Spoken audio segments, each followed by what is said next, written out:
Hey guys, I'm Jamie Beebe. And I'm Jake Deptula. We're the hosts of the true crime podcast, Strictly Stalking, brought to you from Podcast One. Each week, Strictly Stalking gives stalking survivors the platform to share their stories in their own words. Do you know why survivors refer to stalking as murder in slow motion? Have you ever felt like you were being hunted by a stranger? Would you know where to turn if a stalker was living in your house and you didn't know?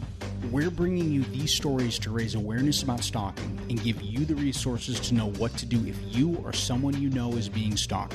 So tune in to Strictly Stalking each week as we dive into the largely unknown crime of stalking. Listen on Apple Podcasts, Spotify, or wherever you listen to your favorite true crime podcast. This episode may contain content of a graphic nature. Listener discretion is advised. Hi, everybody, and welcome back. I'm Nikki. And I'm Mariah. Thanks for joining us on another episode of Body to Burial. Welcome back. Are you ready for this week? I'm ready. I'm ready for this week. So this is a Body to Burial first for us, but we are going to be talking to Kimberlie, and what makes Kimberlie special is she's going to be our first two-part episode. Ooh. Yes, she's just so fascinating, and she does two different things that I thought, instead of shoving her into one part, I thought we could split her into two. Today's episode, we're going to focus on, she has an amazing institute for cold case investigations that she runs at Indian River State College. And so I thought we could spend this first half talking about that because it's super interesting. And then we're going to bring her back and she's going to enlighten us on criminology and victimology for the second half. Okay. Right? I couldn't decide when we talked to her, which one thing I wanted to talk about. So I said, let's do it all. Okay. That's exciting. Yeah, here we go. So our first half is cold case investigations. And I know you really like that. Oh, I love that. I feel like something that you would do if you had any more spare time. Yeah, I do. I love cold case stuff. It's my favorite. So yeah, that's right up my alley. Yeah. So I think instead of just keeping everybody waiting, let me get Kimberlie and we'll jump right into it. I'm excited. I feel like this is like going to be a lot of questions sort of day. I think so. All right, let me get her. Okay. Hey, how are you? Good. How are you? We're great. Nikki and I were talking offline, and there are so many things that I want to talk to you about. I was like, oh, we might just have to have her back for more than one episode because you do so many things that it's super, super interesting. But I think what would be really fun and a neat place to start, and I know it really sparks Nikki's interest, is to have you talk a little bit about the Institute for Cold Cases that you started in 2018, right? Correct. Well, I met some people professionally in the industry, I want to say back in 2017. And I decided that I wanted to follow in some of their footsteps. I didn't want to be, and I definitely am not a pure academic. I like to be hands-on. Well, at my age, I couldn't go back and start at the beginning and be a law enforcement officer. So I looked for the next best thing. And that was taking my love of community service and law enforcement and opening the Institute for Cold Case Investigations. So that is something that I do with my students. It is something that we do as our capstone course. And it's a little different than most cold case institutes in the country because we actually don't work cases simply on our own. We work cases that are only within the 4 counties that our college is in. And we work directly with the agency that has jurisdiction over that case. And so that agency actually co-teaches with me and brings in all of the evidence, the paperwork, the knowledge, everything. My students and I have access to absolutely everything that the law enforcement agency does. Wow, that's incredible. How were you able to secure that partnership? I think probably because I had been teaching for a decade at that point, and I am extremely friendly. I am extremely obnoxious in the sense that there is no such thing as a question that I will not ask, because what's the worst that can happen? They roll their eyes and they tell me no. So I had mentioned it and made a bunch of phone calls, and a lot of agencies didn't return my phone call. And then I had one that I knew would be extremely interested, just because the way that agency likes to run, they like to be very out in the public eye. So I kind of appealed to that, and they jumped on board within a heartbeat. And then after that, people have been beating down my door to get involved with us once they realize the publicity and the things that were going to come behind it and the support. Yeah, they've all been driving me crazy. I could imagine. So tell us a little bit about, how do you go about selecting cases that you and your students are going to work on? The way we select cases, we are actually working with my second main agency at this point in time. That agency has chosen all of the cases for us. I have a very good relationship with them, and actually their undersheriff, the chief, he is an adjunct as well at my college. So we have a personal relationship. So he knows I'm a little crazy. He knows that I want the students to get as much out of their experience with him, to connect as many dots as possible that I have given them through our educational program. So he knows what I like, and he has chosen cases first that have the potential to be the most solvable type of case, that the kids aren't going to be stuck going down a path that we absolutely know is going to go nowhere, but that are extremely important, that the family is still calling and asking for assistance. So that's where the community service comes back in. We want to try and do whatever we can to help the agency, but also we want to try and make our community and the victim's family whole again, if at all possible. How did they, and I don't know if you can answer this, what is their criteria for them to select a case? Because I know you mentioned it, if it is more solvable. Yeah. So how do they determine that? Well, they actually look at the cases, and the agency I'm working with now, we have had such success with them on both of our parts. We actually closed a case with them last year, and they are looking at things that they think that can be cleared, because the parties may still be calling. People may have called and said they want to talk now. The technology has changed, and we actually have evidence, or they have files that seem to be a little more complete, and they're not missing everything. So there have been hurricanes and things like that. So sometimes evidence is not as available as it was back when the case originally happened. Are these cases, are they local to where you are, or are they sometimes out of state, or do they have to be in the jurisdiction in which the police department or sheriff work in? I started this as a grant program. I actually applied for a very tiny grant, and one of the things that I wrote in there was that we would only take cases and work with agencies that are in the college's 4-county area. So these cases are literally in our backyard, which is why we do not talk about a specific case. I'm very careful when the media comes in that I don't mention a time frame or an actual city or anything, because I don't want the potential suspects to run. I don't want somebody to destroy evidence. I want to draw no attention to what we're doing at the time, because some of these things that we're opening may be only 7 years old. So the people, they're going to still be pretty antsy. So we really are doing things that are directly in our backyard. How old are these cold cases? Let's see. I think the oldest one that we have actually looked at has been 1972, I believe. And then we've worked some that are as current as maybe 5 years old. Oh, wow. Yeah. Wow. Like the one from 1972, what new evidence pops up? Just someone finally came forward? We actually look at some of the older ones, because 1972, there wasn't DNA testing. There wasn't the genetic genealogy going on. So much has changed. I mean, just the fact that the internet makes everything so much more accessible, that we can do a lot of work on the internet instead of one detective trying to run to the courthouse, to the property appraisers, to all the different agencies to try and gather information. So just electronics itself has made such a change when you're talking 50 years. The case will be done by the time they're done with your class, or some are done with your class and you guys haven't solved the cold case yet? What happens is the case is worked until the case can no longer be worked.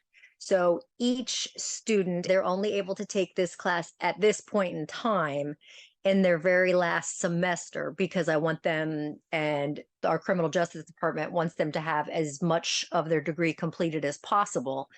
So they'll work on it for 4 months or so. And then what I've done is make their final exam, because it is a course. Their final exam is to build a binder of evidence reports, the whole case. And then another section, they will put in what they've done, what they've excluded, what they think, suggestions for law enforcement. And then what happens is the next semester, those students don't have to start from scratch. I will bring in maybe one of the group leaders on each case, and they will debrief the new students.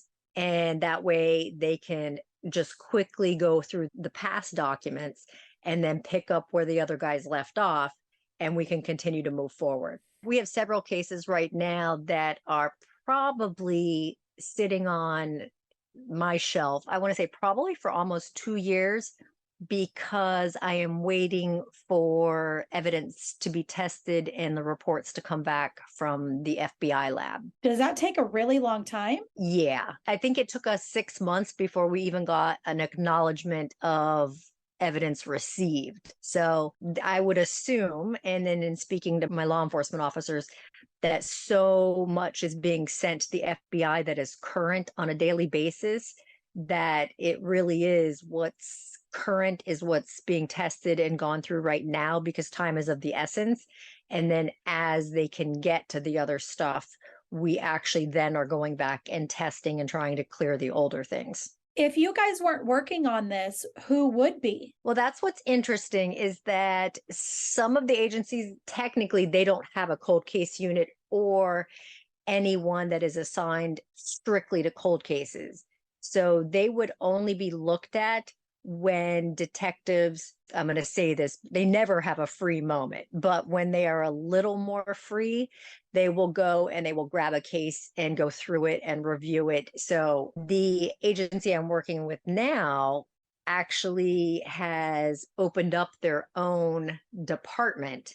So they have a cold case unit now that is run by volunteers that are within the criminal justice system, but maybe they've retired, but they're not really ready to just sit at home and do nothing. So if it weren't for us, I don't know, they may not have ever opened up a unit, but we definitely are making waves, that there are other sources that can assist law enforcement in trying to close some of these old cases. Yeah, that's fantastic, especially for families too. Yeah, that's probably my biggest thing. Actually, we are working on something in the way we're calling it crowdsourcing. We've listed the file on Web Sleuths on the website, and we are actually working that case on our own. The only reason we are even doing that is because the family and or friends of the victim have called, written, emailed, or whatever every year on the anniversary for the last couple of years. And I am a huge victims advocate. And like I said, I have taught our students that community services, it's really probably one of the most important things that they should do, learn, and actually enjoy. So we finally decided that we would take on this case, even though I didn't really want to do it on my own. But it is all about the family, and I couldn't take one more phone call and turn them down. Yeah. Yeah. Yeah, because that's hard for the family, because you just want one person to say yes, just Yes. finally, you know? Yes. So, and it's not that that case is not being looked at or worked by law enforcement. They look at it every once in a while, but they don't have anything new on it. So we're hoping that maybe because we're doing it in a little more informal way, that somebody will come forward, because there's I mean, there's got to be an angry ex-girlfriend somewhere. How do you manage the family's expectations? Because when you're talking about the families calling every year on the anniversary, I feel like if I was calling on behalf of a family member and you agreed to take the case, I would be like, oh, yes. Okay, now we're going to get some answers. We're going to see some results. And obviously, the timeline is still extremely slow. It's months and months and months before they even acknowledge that they receive your evidence for processing. So how do you still reassure the families and kind of stop them from calling you every week and asking for an update? Sure. Well, first off, the cases that we work through the Cold Case Institute, we do not deal with the family, the suspect, anybody directly. We actually stand behind, so to speak, the law enforcement, because they actually are running the show.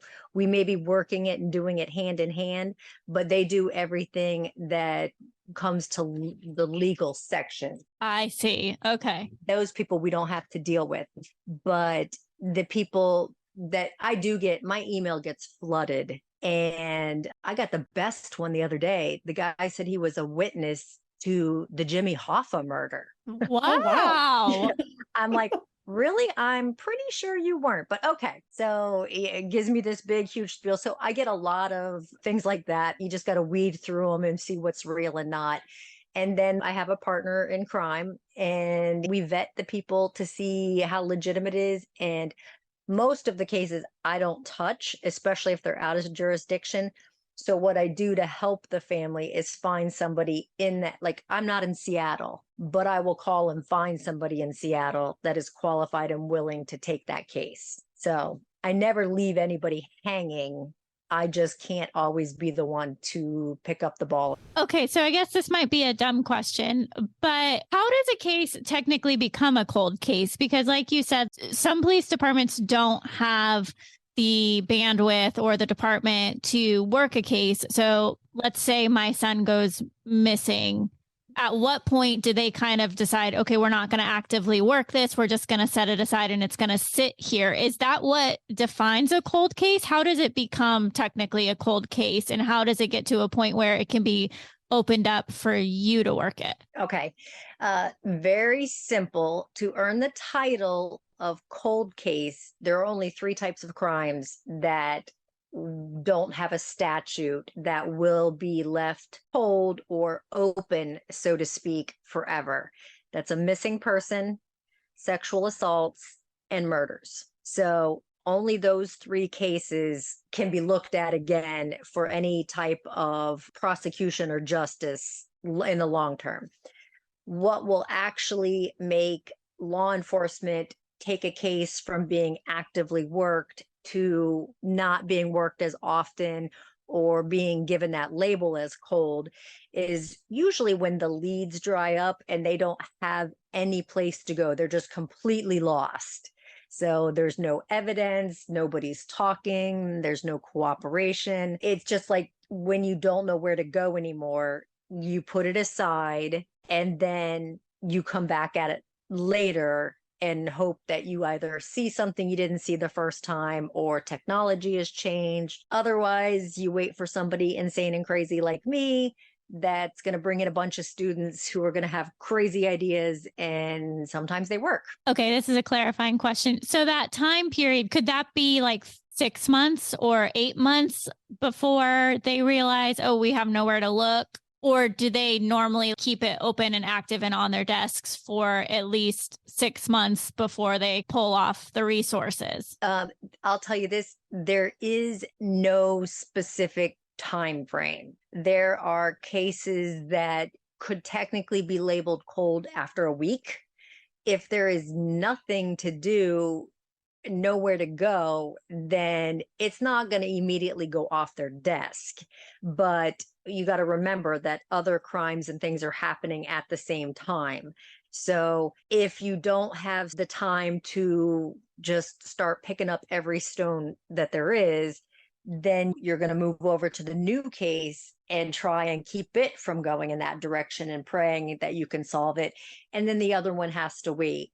And then hopefully you can get back to it quickly. if nothing new comes up, then it's going to stay cold. But there is no time frame. It could be days, weeks, months. It just depends. And how difficult is it to get people that worked the case originally to talk to you guys? Do they ever feel threatened or defensive that you guys are looking into it? Kind of like, I already looked in those places and you're not going to find anything. Or do you kind of have the opposite where they're really eager that you're looking at it? I want to say that it's kind of like a marriage. I interview the agency to make sure that they are going to be willing to work with younger people who have different talent. I mean, these kids were born with a computer, for Pete's sake. You know, if we have Facebook, they're off onto something else. So I have to check and make sure that whatever agency and detectives I get are not going to be so wrapped up in the past that they're not willing to walk down these new avenues of technology. And in the same turn, they have to interview us to make sure that we don't have harebrained ideas, that yes, the students are all constantly on social media posting this and that. There's a level they have to make sure that they trust us in the process, that we're not going to put something out there that's going to put the case in jeopardy. So it really is a double interview process. So how do your students know? I guess you can't even really answer that directly because the starting point is always going to be different with each case. Actually, I'll tell you what I do. The starting point is always the same. And in this, you can say I'm either brilliant or I'm evil. It just depends. But my partner that does all of my outside professional stuff with me, his name is Pierre.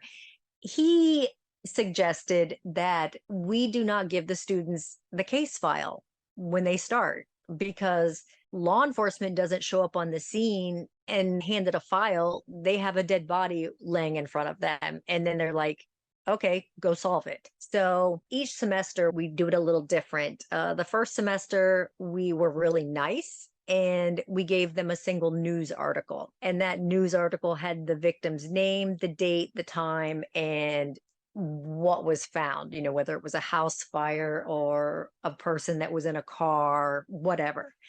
And then I look at them and I say, okay, what would you do first? And then they go off in 1,000 directions. Last semester, I wasn't even that nice. I gave them a name and I said, the crime happened in Florida. Have at it. And they just start searching and seeing what they find. Yeah. And that was a little unfair because at least law enforcement knows who, what, when, and where. But I'm trying to build their skills in thinking outside the box.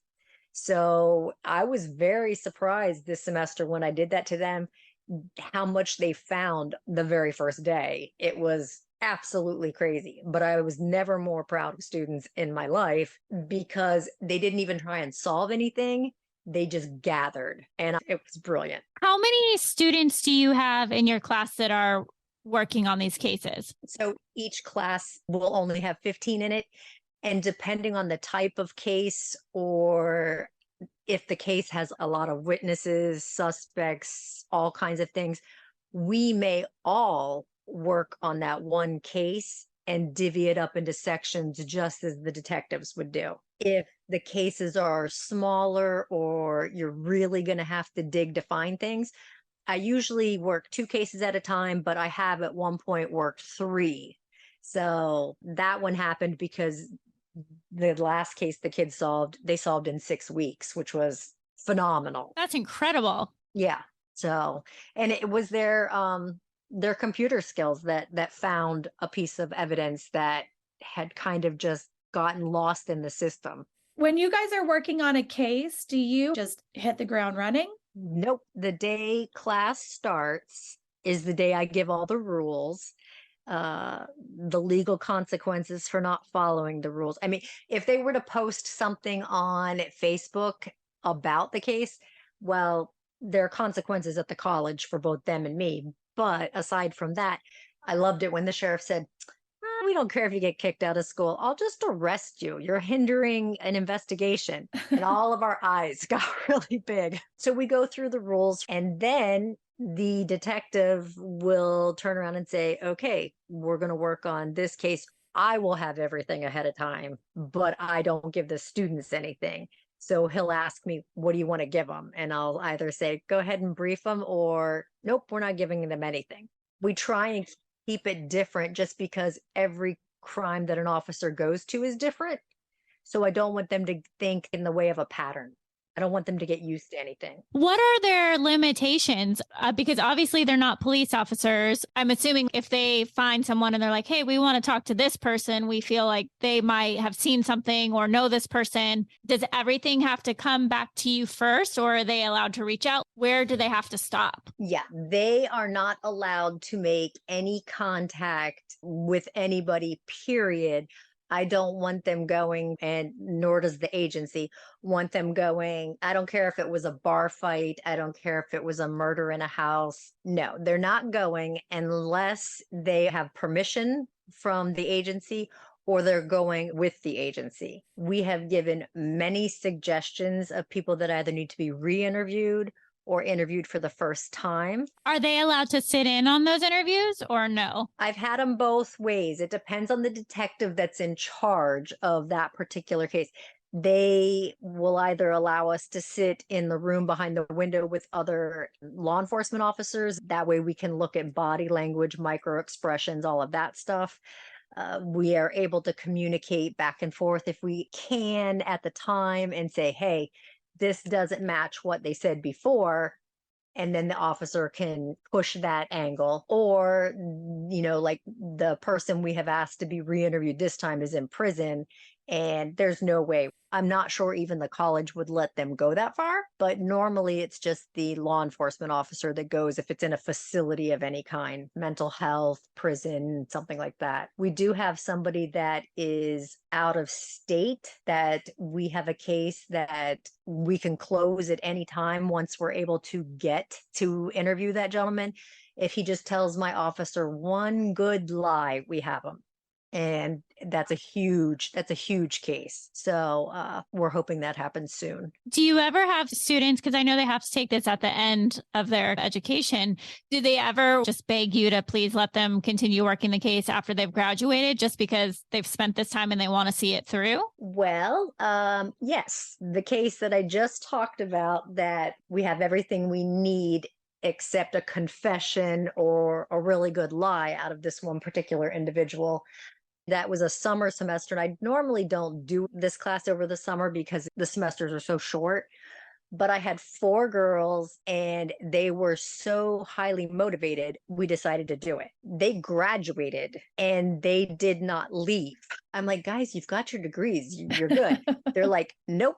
We are meeting. They came every week for the 3 hours. They did some stuff outside. They built everything that they needed to give the officer so that he could go to the state attorney, and it's ready to go as soon as that guy tells a lie. They weren't even students anymore. They just refused to leave. And I do have one now that had graduated before I started the institute, and she's coming back, and she's been with me now 2 semesters. And so she's kind of like a volunteer, so to speak. But yeah, no, everybody's scrambling to get in. I have people from other, they're biology majors, they want in. We're evaluating how we can maybe make this bigger, but still keep it under control. For me, that's the most important part. And I guess my next question is, because just a little context here, we have a lot of middle schoolers that listen to our podcast. And I know if I was in middle school and I was listening about this program, I would be like, that's what I want to do. That's what I'm interested in. I'm a research fiend. What kind of students are you getting? What are they getting degrees in? What is their occupation goal? Can you talk a little bit about that? Sure. That's where we have realized that people in other, like I teach in the criminal justice program, but I do have students that are going into the law enforcement academy. I have ones that are going to stay and they're going to go into graduate school. They're going to go into law school. I have some that when they're done with me and will then go on into science programs because they've decided they want to work in forensics. So I have people all across the spectrum. Actually, when you think about it, I'm looking at something in the past. So archaeologists, psychologists, sociologists, all those people really can participate. So for me, this was uncharted territory. In 2018, I had to learn how to think and act like a law enforcement officer, and they had to think like a teacher. Now I'm trying to think like, I guess I'm going to say, an administrator, and how I can bring somebody in that's been in another department and I haven't built that trust with, and make sure that they realize how big of a deal this is. But really, there's so many things that go into it that middle schoolers, they could focus on math, science, computers, criminal justice, law. Any of those will work because they all have value in solving a case. What does the math part have to do with solving the case? Well, you've heard that if you've watched enough TV shows and you know if it's on TV, it's true. Yeah. But one of the biggest things, and it really does, the case we're working right now, it comes back to the money.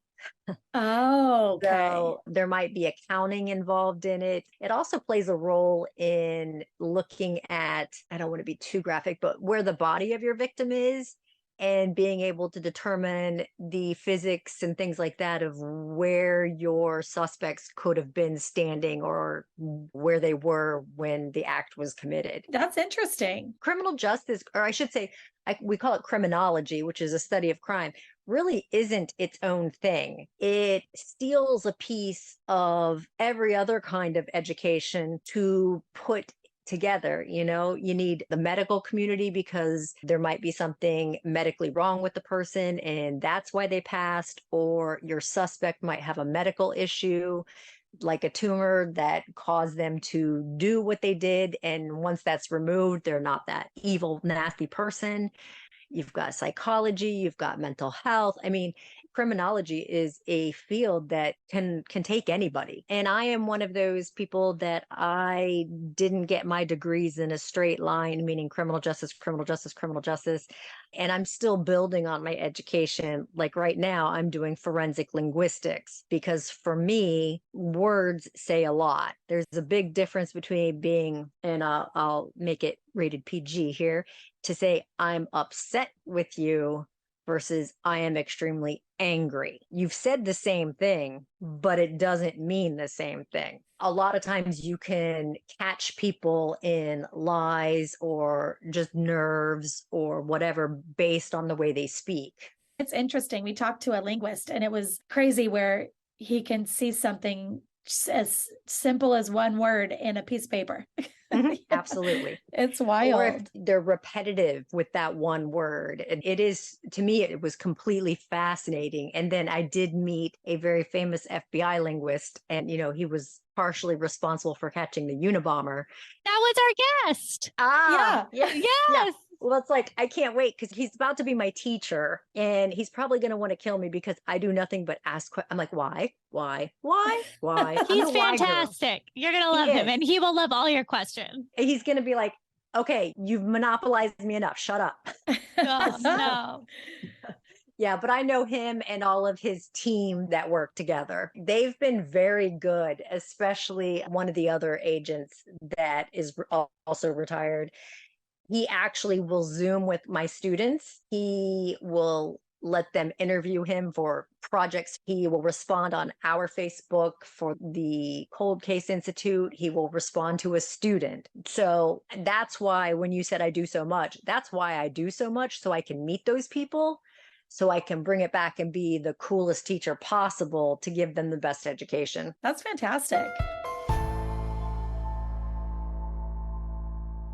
Okay, so that was a lot for our cold case investigation crash course. Can I tell you, I just want to go enroll at Indian River State College and take her class. Right?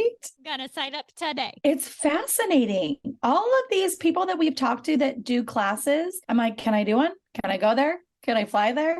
It's just so fascinating. It's amazing. So cool. All of it is just so interesting to me. I love the cold case stuff. You know, I love all that. So that was really, really neat that these students, and they get nothing. Like she gives them nothing to go off of. And then they have to try to solve. It's like a movie. Yeah, it is. It's the best. No, I really liked it. And I would love to have her as a teacher. Oh yeah. Doesn't she seem like she would just be the best? She's fantastic and exciting because we get to talk to her again. I know. So yeah. So I guess not much to wrap up with Kimberlie because she'll be back next week. So same time as every week, guys. We'll see you back to have Kimberlie educate us on criminology and victimology. I'm excited. Okay, perfect.